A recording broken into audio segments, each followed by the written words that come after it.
ایک مرتبہ حضرت خضر علیہ السلام دریا کے کنارے بیٹھے ہوئے تھے کہ ایک سائل نے آ کر کہا، میں آپ سے اللہ کے واسطے سوال کرتا ہوں، آپ مجھے عنایت فرمائیں۔ یہ سن کر حضرت خضر علیہ السلام پر بے ہوشی طاری ہو گئی۔ جب آپ کو ہوش آیا تو آپ نے فرمایا، بھائی میں تو صرف اپنی جان اور مال کا مالک ہوں، لیکن تم نے اللہ کے واسطے سوال کیا ہے، لہٰذا میں اپنی جان اور مال تمہارے حوالے کرتا ہوں۔ تم جس طرح بھی چاہو اس کو استعمال میں لے آؤ اور بازار میں بیچ کر اس کا فائدہ اٹھاؤ۔ لہٰذا ان کو اپنے ساتھ بازار لے گیا اور ایک شخص کے ہاتھوں آپ کو فروخت کر دیا۔ وہ شخص انہیں اپنے ساتھ گھر لے گیا جہاں اس کا ایک باغ تھا۔ اس شخص نے پہاڑ کی طرف اشارہ کر کے فرمایا کہ وہاں کی مٹی لا کر باغ میں ڈالنا ہے۔ یہ کام بتا کر وہ شخص کسی اور کام سے باہر چلا گیا۔ حضرت خضر علیہ السلام پہاڑ سے مٹی کاٹ کاٹ کر باغ میں ڈالتے رہے۔ جب وہ شخص واپس اپنے گھر آیا تو گھر والوں سے پوچھا کہ تم نے غلام کو کھانا کھلایا کہ نہیں؟ گھر والوں نے کہا، ہمیں معلوم ہی نہیں کہ غلام کہاں ہے۔ یہ سن کر وہ شخص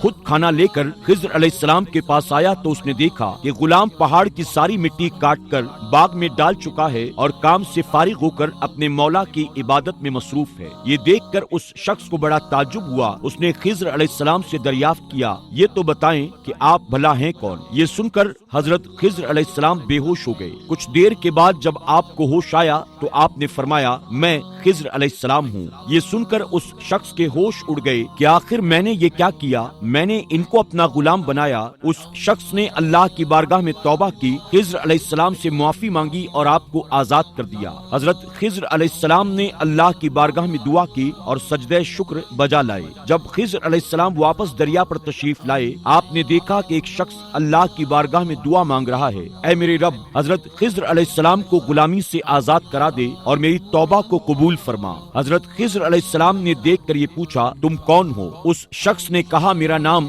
ساجون ہے، آپ کون ہیں؟ آپ نے فرمایا، میں خضر ہوں۔ اس کے بعد ساجون نے کہا، خضر، تم نے اپنے لیے مکان بنا کر دنیا طلب کی، کیونکہ حضرت خضر علیہ السلام کا دریا کے کنارے ایک عبادت خانہ تھا۔ بس یہ سن کر وہ فوراً میدان کی طرف نکل گئے اور وہیں اللہ کی عبادت شروع کر دی۔ اس کے بعد خضر علیہ السلام نے وہیں پر ایک درخت لگایا اور اس کے سائے میں اللہ کی عبادت کرتے رہے۔ آواز آئی، اے خضر، جب تم نے درخت کے سائے میں سجدہ کیا تو تم نے دنیا کو آخرت پر ترجیح دی۔ مجھے میرے عزت و جلال کی قسم، میری رضامندی دنیا کی محبت میں نہیں ہے۔ اس کے بعد خضر علیہ السلام نے ساجون فرشتے سے کہا، اللہ کی بارگاہ میں دعا کرو، اللہ میری توبہ قبول فرمائے۔ ساجون نے دعا کی اور اللہ نے حضرت خضر علیہ السلام کی توبہ قبول فرمائی۔ اللہ کے نیک بندے اسی حالت میں راضی رہتے ہیں جس حال میں اللہ ان کو رکھتا ہے۔ ہمیں بھی چاہیے کہ ہر حال میں اللہ کا شکر ادا کرتے